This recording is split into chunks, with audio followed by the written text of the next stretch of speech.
Pozdrav svima, ovdje je Omar sa omizio.com i danas ću vam na brzinu pokazati novi tweak pod imenom Accelerate koji će vam značajno ubrzati vaš iUređaj.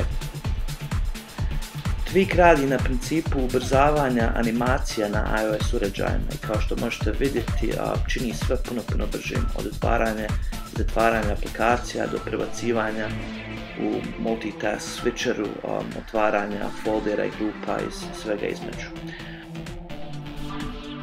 Za razliku od prijašnjih tweakova koji su činili slične stvari, Accelerate vam dozvoljava puno veću kontrolu u postavkama, tako da možete odlučiti gdje želite ubrzati iPhone, a gdje ne.